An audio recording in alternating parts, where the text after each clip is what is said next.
Bismillahirrahmanirrahim. Assalamualaikum warahmatullahi wabarakatuh. Alhamdulillahirrabbilalamin. Kita bisa berjumpa lagi di channel Doa 69. Sahabat Doa 69, bumi yang kita pijat saat ini usianya sudah miliaran tahun sebelum akhirnya dihuni oleh manusia pertama, yakni Nabi Adam alaihissalam.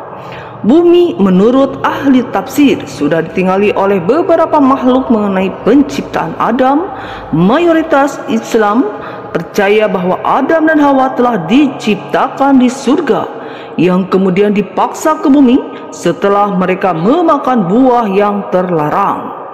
Menurut para ahli, pada saat bumi berumur 8.000 tahun, keadaannya masih kosong. Di sini sudah terdapat banyak biji sawi putih, dan kemudian Allah SWT menciptakan seekor unggas yang bernama Tabirun Nazar. Allah SWT berfirman kepadanya, "Hai unggas Tabirun Nazar, makanlah olehmu biji sawi itu. Apabila habis biji sawi itu, engkau akan kumatikan." Sang unggas pun kemudian memakan biji-bijian itu. Kemudian cara memakannya diatur. Pertama, sehari 1 biji yang dimakan. Setelah semakin berkurang, maka kita dimakannya hanya 1 biji. Sebulan biji sawi itu semakin berkurang saja. Saking takutnya terhadap kematian, sang unggas hanya memakan 1 biji dalam setahun. Namun akhirnya habislah biji-biji sawit itu. Tabir Nazar pun akhirnya mati. Setelah kematian tersebut, Allah SWT menciptakan makhluk lain sebagai penghuni bumi, yaitu 70 orang laki-laki. Namun tidak semuanya langsung diciptakan, melainkan satu persatu. Allah SWT menciptakannya. Apabila seorang yang meninggal, maka langsung diciptakan yang lain.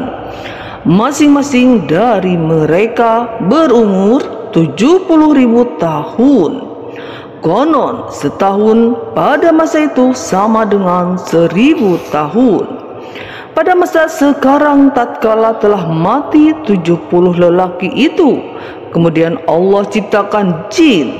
Allah pun berfirman, "Dan Dia menciptakan jin dari nyala api. Sebagian dari jin-jin itu ada yang berkaki 4, berkaki 2, dan ada yang terbang." Kemudian Allah SWT mengutus salah satu seorang di antara mereka yang bernama Yusuf untuk memberikan pengajaran ilmu dan syariat agama. Namun jin-jin itu banyak yang mendustakan ajaran-ajaran tersebut, dan akhirnya Allah SWT pun mematikan semuanya. Penghuni berikutnya adalah suatu makhluk yang berpasangan, rupanya seperti binatang, dan keluar dari dalam neraka dahulu kala ketika zaman Bani Adam. Belum ada, sedangkan bumi yang baru dihuni oleh penghuni pertama yang diciptakan dari cahayanya. Tuhan telah membuat makhluk baru yang berada di sisinya, yang bernama Abu Jahal, atau bapa seluruh jin. Pekerjaan adalah awal mula dari Banu Jaan atau anak jin, baik yang lalu sampai akhir zaman. Banu Jaan adalah penghuni kedua sebelum bangsa manusia lahir ke bumi. Iblis ketika itu belum melahirkan ke bumi. Kelahiran iblis generasi keempat kenabian. Dari bangsa jin, Tuhan bertitah kepada Abu Jaan, "Dengan apa kamu meminta kepadaku, wahai Abu Jaan? Dengan kasih sayang engkau terhadap hamba Tuhan, maka dari hamba pun akan berterima kasih." sayang dengan keturunan hamba, kata Abu Ja'an. Apa yang kamu minta dariku, wahai Abu Ja'an? Apakah kamu tahu bahwasanya kamu baru saja aku ciptakan dari sejenis api, tubuhmu dari inti api, dan rohmu dari cahaya? Karena setiap roh yang bernyawa aku ciptakan dari cahaya dari sisiku. Terima kasih, oh Tuhanku, yang selalu hamba agungkan. Hamba meminta tubuh hamba tidak bisa dilihat oleh seluruh makhluk kecuali yang Engkau kehendaki saja, yang bisa melihat hamba dan keturunan hamba, kata Abu Ja'an. Akan aku kabulkan permintaanmu. Selain itu, apalagi wahai Abu Ja'an, apakah hamba akan hidup di surga yang hamba tempati saat ini, wahai Tuhanku? Kamu bisa menempati surga ini, begitu juga untuk dirimu saja. Bisa terbang sesuka hatimu dan tinggal sesuka hatimu sampai aku perintahkan dirimu turun ke bumi. Dan ketika itu keturunanmu tidak akan sanggup mendatangi tempat surga pengangkatan makhluk. Hanya dirimu saat ini yang kuat. Setelah kamu menyentuh tanah dan di bumi, maka kamu menjadi makhluk bumi. Dan kamu pun akan membuat keturunan dan mati di bumi. Namun hanya kamu seorang yang bisa terbang di langit dunia. Ketika tinggal di bumi langit dunia adalah tata surya seluruh pelosok jagat raya ini, sehingga sana Tuhan berada di luar tata surya yang berada di tempat kosong. Tidak ada benda apapun. Itulah disebut sebagai arsy-Nya Tuhan, karena tempatnya sangat tinggi. Tidak ada makhluk yang bisa ke sana kecuali yang dikehendaki oleh Tuhan yang Maha Esa. Karena Tuhan Maha berkehendak, maka iblis pun tidak akan sanggup. Bolehkah hamba meminta sesuatu, ya Tuhanku? Apa itu permintaanmu, wahai Abu Ja'an? Jika hamba Engkau angkat sebagai pemimpin seluruh makhluk di bumi pada masa hamba, maka hamba meminta salah satu keturunan hamba nantinya yang bernama iblis, agar Tuhan berkenan dia tinggal di surga. Wahai Tuhanku, jadikanlah dirinya penggantikan hamba, dan berikanlah kecerdasannya seperti yang hamba punya saat ini.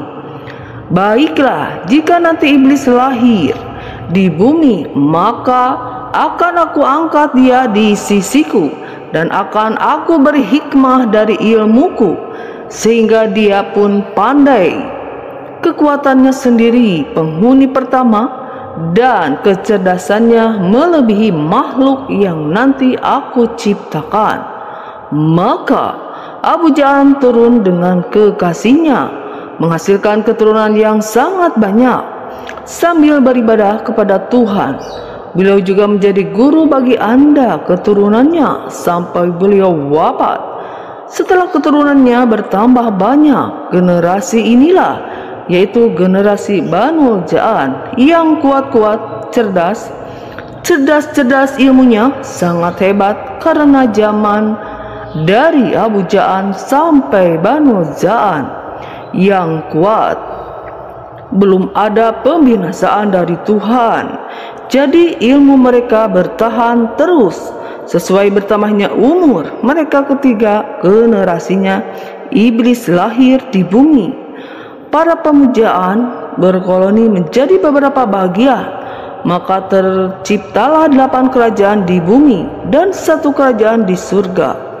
Total kerajaan itu adalah 8 kerajaan yang sangat besar dan megah di bumi. Sedangkan iblis belum mempunyai kerajaan, walaupun dia disebut seorang raja, karena dia mendiami surga pengangkat makhluk zaman dahulu kala ketika zaman pertengahan Banu Za'an. Bumi masih kering dan tandus. Zaman ini sendiri ketika bumi belum terbentuk seperti sekarang. Seperti air laut yang melimpah dan oksigen yang banyak, air tawar pun masih sedikit, namun air di laut melimpah.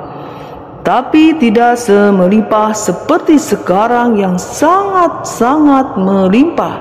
Bahkan saat ini lautannya lebih luas dibandingkan dengan tanahnya sendiri.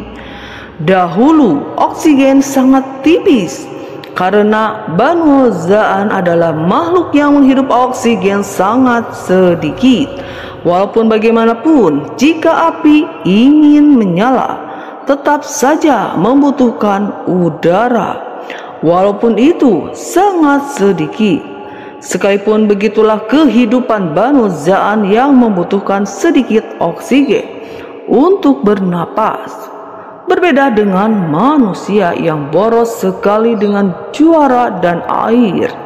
Setelah kerajaan terbentuk menjadi 8 kerajaan, yaitu kerajaan kakak-kakaknya iblis, karena iblis sendiri diangkat ke surga seperti permintaan bapaknya. Iblis, kerajaan ini dibagi menjadi 8 wilayah di muka bumi, yaitu kerajaan bagian selatan, kerajaan bagian utara, kerajaan bagian timur, kerajaan bagian barat, kerajaan bagian bawah atau dasar bumi, karena mereka bisa menembus ke tanah. Bahkan bermandikan dengan magma pun tidak apa-apa. Itulah sahabat 269, makhluk Allah sebelum Nabi Adam. Akhirul kalam. Wassalamualaikum warahmatullahi wabarakatuh.